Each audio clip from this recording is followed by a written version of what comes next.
Assalamualaikum warahmatullahi wabarakatuh. Hello everyone. Hari ni saya nak share tentang topik ini, iaitu apa kita nak buat jika ada leaking di bawah kereta.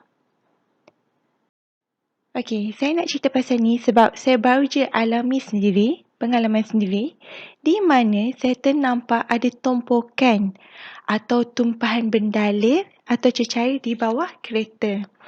Bila kita nampak tumpukan tu, mulalah kita rasa ada satu yang tak kena ni yang dah berlaku. Tapi kita tak tahu, kita tak pasti apakah dia. Waktu tu memanglah ada rasa sedikit risau, stres sedikit, cuak sebab leaking bawah kita pun nak keluar. Jika kita nak nak kaitkan topik ni dengan mindfulness, apa yang saya buat pada ketika itu sendiri ialah saya tarik nafas dalam dan hembus. Saya buat sebanyak 3 kali, kemudian selawat. Apa dia buat ialah dia buat saya fokus pada waktu itu. Waktu itu kan leaking berlaku kan, sebab bila saya nampak tumpukan tu, apa yang berlaku dalam minda saya, sebenarnya saya terfikir pada masa lampau dan juga pada masa akan datang. Pada masa lampau sebab saya sebenarnya dah ada pengalaman leaking ni.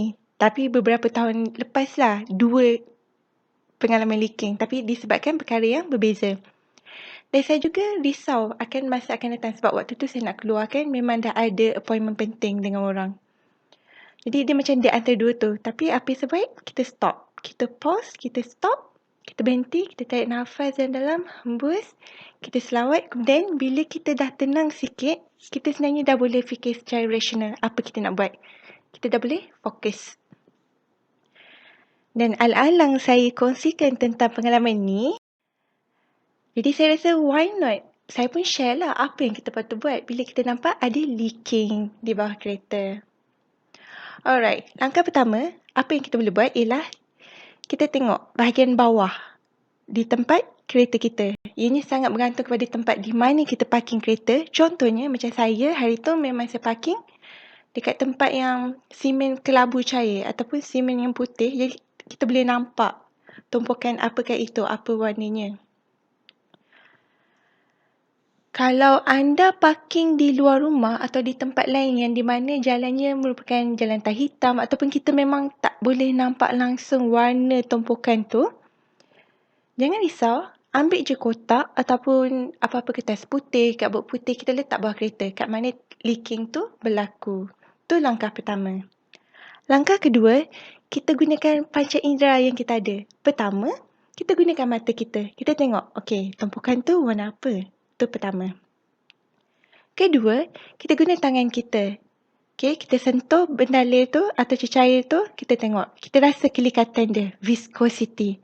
Sama ada dia rasa macam air ataupun kelikatan dia rasa macam berminyak. Dan yang ketiga, kita gunakan deria bau kita. Kita kan bila kita pegang tumpukan tu, kita bau sama ada dia ada bau atau tidak ada bau. Yang selalunya yang ada bau petrol lah selalunya. Okay, tadi saya dah ceritakan tentang macam mana kita tengok dulu, kita guna panca indera kita dan salah satunya kita guna mata. Kita tengok kan apa warnanya. Jadi saya nak kongsilah berdasarkan warna tumpukan tu, kita boleh detect tak? Kita boleh diagnose tak? Oh, ni daripada mana leaking ni berlaku? Okay, yang pertama, jika tumpukan itu berwarna coklat atau hitam, besar kemungkinan ianya merupakan minyak enjin. Dan untuk orang yang selalu pergi servis kereta, kita akan tahulah sebenarnya warna minyak enjin ni dia warna kuning keemasan, warna jernih kuning keemasan. Tapi dia menjadi coklat atau hitam disebabkan pendedahan kepada haba dan tekanan kepada enjin tu waktu kita memandu. Kedua, jika kita nampak tumpukan tu warna hijau, biru, kuning atau oranye, besar kemungkinan ianya adalah coolant engine ataupun kita panggil cecair anti beku. Inilah cecair yang memastikan supaya enjin kita tak panas. Okey, dia menyejukkan enjin kereta kita. Ketiga, jika kita nampak tumpukan itu cerah atau warna merah jambu kotor, ada 2 kemungkinan sama ada ianya coolant ataupun minyak gear. power steering. Yang last sekali, jernih. Jika tumpukan itu berwarna jernih, kita ada 3 kemungkinan. Pertama, kemungkinan ianya minyak brake. Terutama sekali kalau jika ianya berwarna jernih atau kekuningan. Kedua, kemungkinan ianya air buangan, iaitu air buangan daripada saluran paip aircon kita, penyaman udara. Dan yang ketiga, kemungkinan ianya merupakan kebocoran petrol. Alright, tadi kita dah tengok berdasarkan warna. Macam ni kita nak diagnose. Macam ni kita nak tahu tumpukan tu tumpukan apa. Langkah seterusnya, langkah ketiga, kita pun boleh diagnose, detect tumpukan tu apa berdasarkan di mana kita nampak tumpukan tu. Di bawah kereta kita. Contohnya yang pertama, jika anda nampak tumpukan tu di bahagian tempat anda isi minyak. Contohnya mungkin di belah kiri atau kanan belakang kereta anda. Jadi, besar kemungkinan ianya leaking disebabkan maksudnya minyak petrol anda sedang leaking.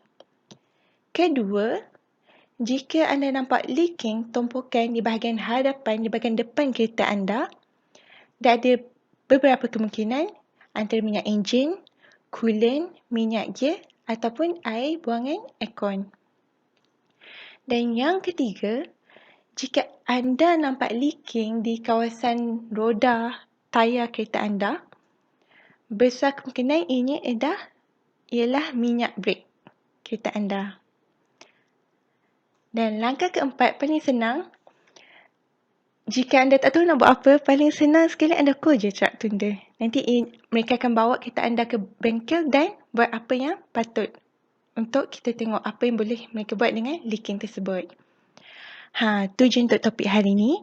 Jika anda ada apa-apa soalan ataupun mungkin anda ada apa-apa pengalaman yang anda share, boleh je share di komen di bawah.